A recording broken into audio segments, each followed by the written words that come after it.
Nós vamos agora fazer a segunda entrevista dessa primeira rodada com todos os candidatos ao governo do estado do Amazonas. Está aqui ao meu lado o candidato do PT, José Ricardo, que vai começar falando para nós por que ele é candidato ao governo. Por que o senhor acha que o seu nome é o melhor nome para o governo? Bom dia. Bom dia, Ronaldo. Bom dia a todos os ouvintes. É uma satisfação estar aqui. Eu estou candidato a governador, né, indicado pelo Partido dos Trabalhadores, com o companheiro Sinésio, que é o vice, né, porque eu entendo que precisamos reorganizar a gestão do estado do Amazonas, né? Nós estamos com uma gestão que precisa de um novo modelo, nós precisamos rearrumar e precisamos organizar as finanças do estado, porque hoje nós estamos numa situação calamitosa e nós estamos vendo hoje um quadro que envolve o atendimento à população, na saúde, na educação, na segurança, calamitosa. É uma situação alarmante, porque todo dia a gente está percebendo problemas básicos que não são equacionados, mas que afetam a vida das pessoas. Ontem mesmo, uma senhora apelava lá na Assembleia, dizendo: deputado Zé Ricardo, está faltando medicamento que eu preciso para o meu tratamento de saúde. E agora já estou há 3 meses sem receber. Aí você vai verificar e vai atrás e descobre que é um problema seríssimo de gestão nessa área, de falta de planejamento, de contratos que são muitas vezes superfaturados, mas não são atendidos, não são respeitados e não se faz nada. Então, estou candidato para a gente mudar esse quadro e depois dizer para a sociedade que isso tudo é reflexo de um grupo político que está há mais de 30 anos aqui na administração, no governo do estado do Amazonas. Portanto, a nossa candidatura, ela quer romper com isso. Nós temos que sair desse passado. Aliás, o passado está querendo voltar. Nós temos que falar do futuro, né? O futuro não tem volta. E, portanto, a nossa candidatura traz, portanto, essa perspectiva de termos um futuro de verdade, uma gestão de qualidade, mas uma gestão transparente. Hoje não tem transparência no governo do estado e na forma de gestão, de administração desse pessoal que já está há tantos anos aí. Temos que romper com isso, romper com esse passado e não queremos mais, o povo não quer mais a volta desse passado. Nós queremos falar de futuro. Há poucos instantes aqui no programa, o Newton Corrêa estava comentando o patrimônio dos candidatos e colocou o senhor no rol dos milionários. O senhor tem patrimônio acima de R$1 milhão. O seu patrimônio cresceu muito da última eleição para cá. Pois é, como? Estava acompanhando, né, a evolução patrimonial de todos os candidatos, né, que vocês estavam colocando. No meu caso, meu patrimônio é o mesmo, né? É o mesmo patrimônio ao longo desses últimos anos, mas, infelizmente, né, faleceu meu sogro, minha sogra, e minha esposa, né, como herança, recebeu um valor e mais um apartamento. E como nós fazemos declaração conjunta, é natural que todo esse patrimônio esteja incorporado e eu declaro tudo. Eu declaro tudo, não tem nada escondido. Eu vi outras candidaturas com valores irrisórios, né? Mas eu não. O meu patrimônio, ele é construído pelo meu trabalho de mais de 20 anos como economista, né? Sempre trabalhei. E depois que eu fui eleito vereador e posteriormente deputado, o meu patrimônio ficou quase na mesma. Varia um pouquinho às vezes, né? Porque eu também sou econômico, né? Então a gente também sempre faz a poupança e tal, mas não mudou. Mas agora teve essa herança da minha esposa. Vai gastar um pouquinho dessa fortuna aí na campanha? A gente tem que ser bem organizado, né, na família. Da mesma forma como a gente quer organizar as finanças do Estado, eu comparo, e você lembrou muito bem, quer dizer, você ter o cuidado com os gastos, né, familiares. É o que acontece com o trabalhador, né? Ele tem a sua renda, ele precisa organizar, ele precisa definir prioridades, ele tem que gastar o que é necessário, às vezes tem que fazer uma dívida, mas ela tem que ser bem administrada, e é o que não acontece a nível de Estado. Hoje é um descontrole total, e essa minha experiência, inclusive profissional, de economista, e a discussão sobre o orçamento do Estado, que eu faço muito, isso nos dá, logicamente, a competência e a segurança para discutir as finanças do Estado. Nós temos 15 bilhões, que é praticamente o orçamento do Estado, e temos aí 2 bilhões e 600 só para a educação. Temos aí quase 2 bilhões só para a saúde. E a pergunta que se faz, o que está sendo feito com esses 2 bilhões na área da saúde? Não tem transparência, não tem prestação de contas, aí você não sabe o que está sendo feito. Deputado, o senhor teve, a semana passada, teve a convenção, o senhor pegou um avião e correu lá em São Paulo, para pedir a bênção do Lula. Como é que foi a conversa com o Lula? Como é que o senhor encontrou ele? Não, eu fui convidado pela direção do partido, né, a presidenta, que houve um novo processo, né, de escolha de direção do partido, teve renovação em todo o Brasil. O PT é o único partido que realiza eleições internas, os filiados participam. Então eu fui chamado pela nova direção para ter uma reunião, para a gente falar sobre as eleições. A senadora Gleisi e o presidente Lula, né, também tinha nos convidado. Então nós tivemos uma conversa para conhecer melhor a realidade, o quadro político daqui. E, é claro, buscando apoio, né? Como é que foi a sua conversa com o Lula? Uma conversa em relação ao que precisa ser feito aqui no Estado, né? A lembrança de grandes investimentos realizados pelo governo federal na gestão dele, investimentos fundamentais na vida da população, principalmente do Luz para Todos aqui no Amazonas, né? Os investimentos na infraestrutura. Aqui ele lembrou do investimento para a água na cidade de Manaus e que nós precisamos investir mais ainda, a prefeitura atual e o governo deixaram, por isso que tem parte da cidade sem água, e foi ele que liberou recursos para construir o Proama, e a gente lembrava desse investimento e do que precisa ser feito e daquilo que, como governador, nós vamos implementar e avançar, principalmente quando se fala nas ações sociais, na questão que envolve, por exemplo, saneamento. E, portanto, o Lula se dispôs a vir aqui fazer campanha? Sim, convidamos e, primeira oportunidade, eu espero que ele esteja aqui, porque para nos ajudar nessa caminhada. O senhor acha que ele ajuda ou atrapalha?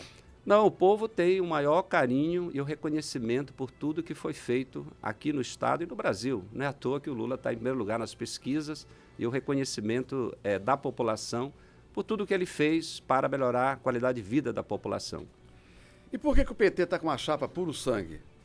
Olha, cabeça o partido... e vice, o governador e o candidato a vice, tudo do PT. Não conseguiu coligar ou não teve interesse em coligar? Nós tivemos diálogo, sim, com vários partidos, com vistas a termos uma aliança agora nessa eleição, porque essa é uma eleição que surgiu por conta, e é bom lembrarmos, né, por conta de um processo judicial, onde o governador foi cassado por compra de votos, por uso da máquina pública. Então, algo que surgiu, que não estava planejado, logicamente, para todo mundo, e o PT decidiu lançar a candidatura. Lançar de verdade, né? Participar do processo para realmente ganharmos e governarmos o Estado. Não é um projeto para 2018, porque a gente vê algumas candidaturas que, na verdade, são apenas para se projetar para 2018. Então, nós estamos numa disputa. O PT saiu unido do seu processo interno, e estamos, portanto, trazendo a discussão verdadeira, né, de ter uma nova forma de gestão. Tivemos diálogo com alguns partidos que decidiram lançar suas candidaturas e, portanto, o PT está firme, forte. E mais ainda, nós queremos tratar e lembrarmos sobre os vários projetos que nós tivemos no passado e que hoje não tem nada que lembre desses projetos. E essa turma está querendo voltar. Nós estamos vendo o interior, por exemplo, Ronaldo. Está falando você falou várias vezes em nova forma de gestão. A administração petista, em nível federal, pelo menos a última, não foi aprovada. Tanto é que a presidente foi cassada e... Não, ela foi aprovada, ela foi eleita, mas no processo, né, no Congresso Nacional, do impeachment, etc., foi afastada. Mas ela foi aprovada, ela foi eleita, né? Ela foi reeleita, na verdade. Né? Dizendo, em termos de economia, em termos de desemprego, nós temos um problema tão difícil como... o Brasil, nós tínhamos até final de 2014 o maior índice de emprego, né? Ou seja, o menor desemprego da história. Por conta de todo esse processo político, né, de quem perdeu a eleição, e todo o processo que nós já sabemos, nós tivemos hoje um crescimento do desemprego, e isso eu acho que mais aflige a população. Mas, falando aqui no nosso estado, o que se espera? Uma nova gestão por conta dos recursos que nós temos aí. Talvez a palavra clara é em relação à transparência. O Amazonas, segundo a CGU, e a CGU é um órgão criado pelo Lula, né, para acompanhar a aplicação dos recursos destinados aos estados e municípios. E aqui a CGU apontou, analisando todo o Brasil, o Amazonas é um dos estados que tem menos transparência. Quanto menos transparência, menos prestação de contas e mais corrupção, mais desvio de dinheiro, como a gente viu agora na área da saúde, aqui no Amazonas, com a Operação Maus Caminhos. Esse é o reflexo da prática de gestão que essa turma tem. Pois é, e a Operação Lava Jato, onde o PT está, é o partido mais envolvido na Operação Lava Jato? O mais envolvido, a gente está vendo, na verdade, é o PMDB, o PSDB, o PP, né? O PP. Aliás, todos os partidos foram atingidos, mas o PT também, parece que está lá na cabeça. Temos que reconhecer erros, né? Claro. Infelizmente, também, o PT tem os seus erros e ninguém vai negar isso. Mas a gente precisa enfrentar, até porque foi o PT que criou a maioria dos instrumentos de combate à corrupção que estão sendo utilizados pela Justiça, pelos vários órgãos, né, de fiscalização. Agora, temos que combater a corrupção em todos os níveis, não só na questão política, partidária, mas nós estamos vendo agora a corrupção empresarial, né, os interesses, e isso se reflete aqui no Amazonas. Porque aqui no Amazonas nós temos vários políticos delatados na Lava Jato. Né? Tem candidato a governador delatado na Lava Jato. E tem vários apoiadores, né, de candidaturas delatados. No meu caso, eu não tenho nenhum envolvimento em corrupção. Na verdade, temos uma prática clara, né, em relação à nossa atuação pública. E eu sou parte da frente de combate à corrupção. Na Assembleia, a gente apresentou essa frente também. Eu acho que nós temos que fortalecer os mecanismos de combate à corrupção. E essa é uma questão que eu pretendo implementar aqui no estado do Amazonas. Uma controladoria forte para poder acompanhar os contratos, para dar transparência, essa que eu estou falando tanto, porque essa é a maneira de você combater a corrupção. Nós temos que rever hoje todos os contratos do Estado, porque não se sabe o que tem por trás. O senhor foi, ao registrar sua candidatura, foi obrigado pela lei a apresentar um programa mínimo de governo, né? O que o senhor levou nesse programa lá? Nós levamos algumas propostas preliminares, até porque nós estamos construindo um programa de governo de forma participativa, que essa vai ser uma prática nossa também, nós queremos ouvir mais a população. Eu já faço isso como deputado ao discutir o orçamento, a gente realiza uma série de audiências públicas para ouvir, é a população que pode melhor dizer quais são as suas necessidades, suas urgências, para poder facilitar o planejamento e, portanto, vamos fazer isso também na gestão pública, porque essa é a questão básica, é o problema do recurso.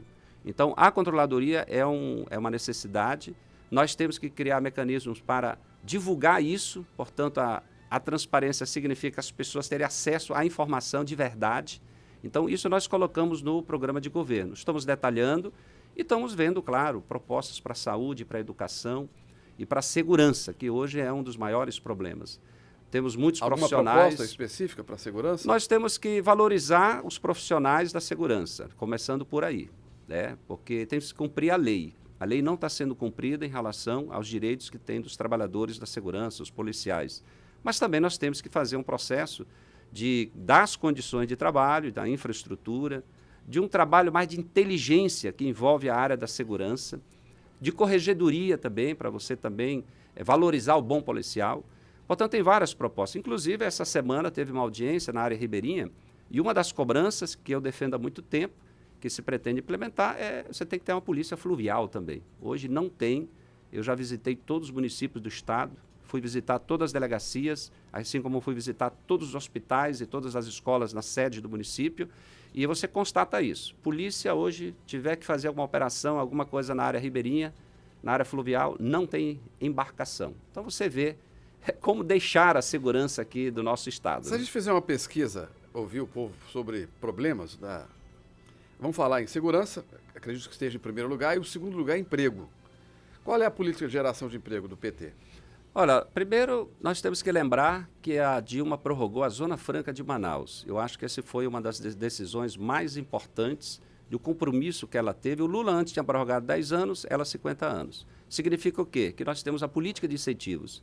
E como o governo do estado também tem a política de incentivos, nós temos que trabalhar para que certos setores que usam os incentivos possam ser fortalecidos, diversificados.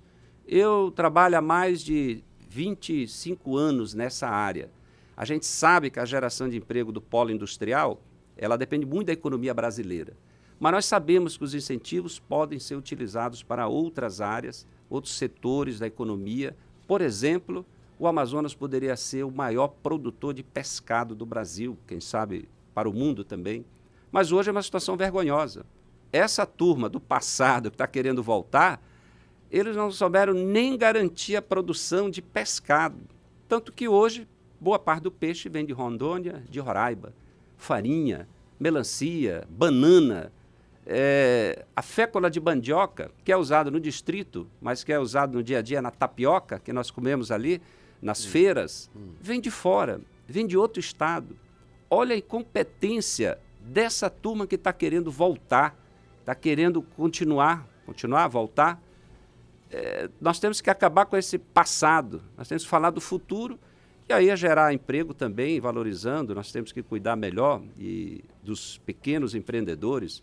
Eu fui um dos que denunciei a situação da AFEAM, que a gente estava querendo uma CPI para investigar o que estão fazendo com o recurso que vem do polo industrial para o Fundo para Micro e Pequenas Empresas, administrado pela AFEAM, e o dinheiro é destinado para quê? Para grandes empresas, empresas até do Rio de Janeiro, envolvido lá nas propinas, na corrupção, mostrando o seguinte, o desvirtuamento do uso do recurso que é destinado a micro e pequenas empresas, que geram muitos empregos. Claro que temos que cuidar de burocracias, etc., tem que diminuir, mas o foco tem que ser gerar emprego, principalmente também para o interior do Estado. Esses governos, eles tiveram uma prática de expulsar as pessoas do interior para a capital ou para outros lugares. É um processo de muitos anos. E aí, Ronaldo, vamos só lembrar aqui, tem um candidato, né, o amazonino, vou citar, porque é público, ele falava do terceiro ciclo. Mas se você olhar hoje, qual é o empreendimento que existe hoje em qualquer município do interior, resultado disso, que esteja gerando emprego, portanto, que justifique voltar a essa administração que tiveram? A mesma coisa o outro candidato, o Eduardo Braga, que falava do Zona Franca Verde. A mesma pergunta. Qual o empreendimento que está funcionando no interior do Estado, resultado disso? Portanto, essa turma do passado deixaram o Amazonas desse jeito, sem nenhuma perspectiva. Então, nós não queremos mais esse passado. O passado não volta, é o futuro. E é isso que eu estou tratando. Eu estou tratando o futuro. O senhor vai mirar a sua campanha no Amazonino e no Eduardo Braga? Não, vamos mirar a nossa campanha nas propostas, né, que é o que a população precisa. Mas tendo como adversários Amazonino e Eduardo. Ao comparar, você vai lembrar que esse passado o povo não vai querer, porque não deu certo. Ele representa uma outra prática política e nós temos que trabalhar uma nova forma política. Tudo que está acontecendo a nível nacional exige isso. E nós estamos trazendo exatamente isso aí. Falando em transparência, que parece uma palavra difícil, diferente, mas é porque a turma não pratica a transparência. O povo quer saber o que está sendo feito com dinheiro. Esse pessoal nunca prestou contas. Portanto, a população agora espera um governante que trate isso com seriedade, com transparência, mas com a seriedade e a confiança que é necessária. É isso que a gente traz. Nós vamos estar discutindo, vamos falar na televisão, vamos estar presente no dia a dia e mostrar que nós temos que olhar, por exemplo, para uma realidade que é da juventude, que se a gente abre o jornal todo dia, o que mais eu vejo é jovem morrendo, matando, drogas. Parece que essa é a perspectiva que eles têm. Pois é. Mas não é esse o caminho. Você falou no o jovem quer emprego, o jovem quer internet, uma internet boa. Quer estudar, quer cultura. Quer educação. Vamos falar para os jovens, então. O que o senhor pode falar para eles? Começando pela cultura. Eu fui procurado essa semana por grupos folclóricos de jovens que querem apoio. E aí eles lembravam. Para fazer o boi bumbá.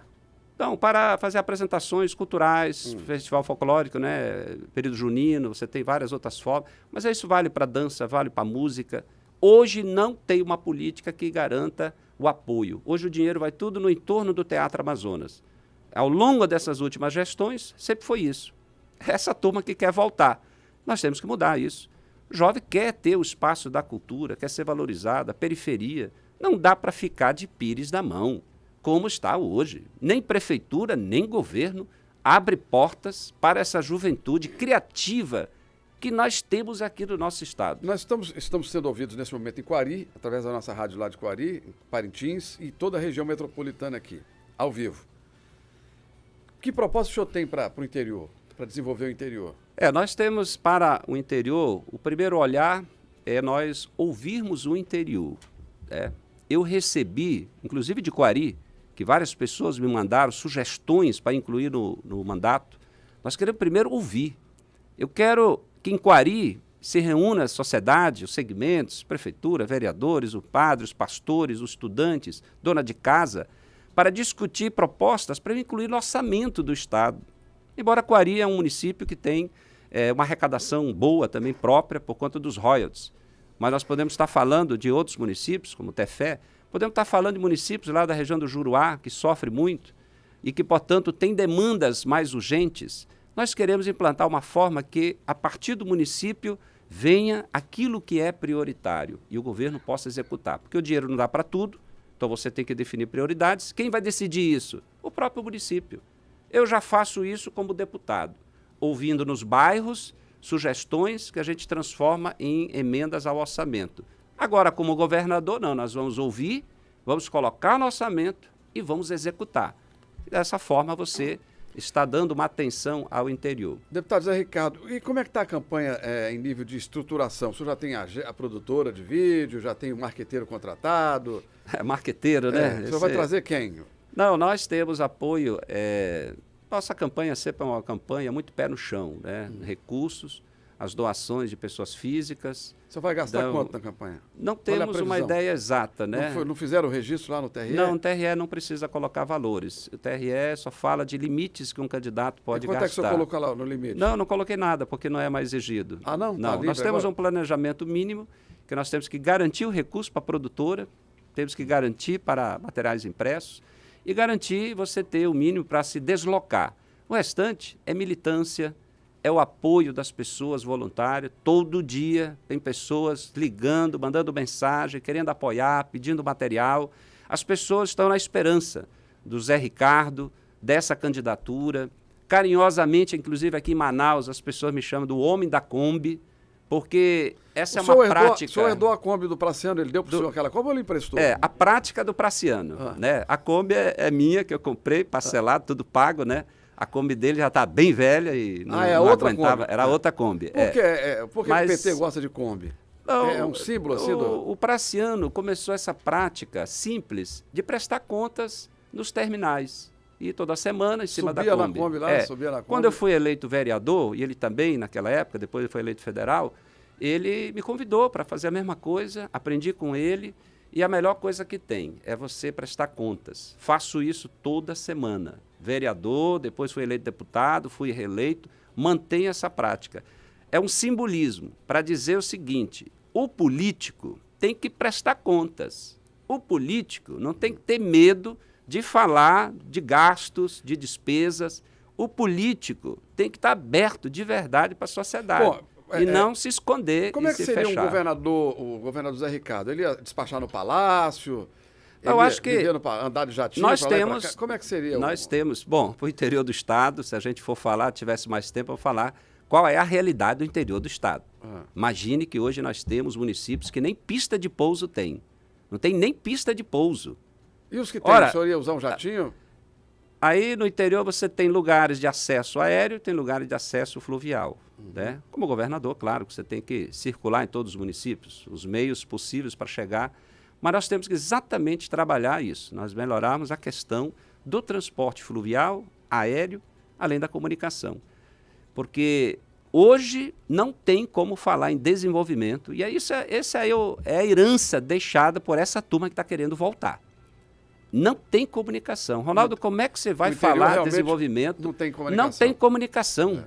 As escolas não têm internet. Não tem. Perderam oportunidade. Olha o Leão do Tucuruí, e o Estado não cuidou de ter aí a fibra ótica.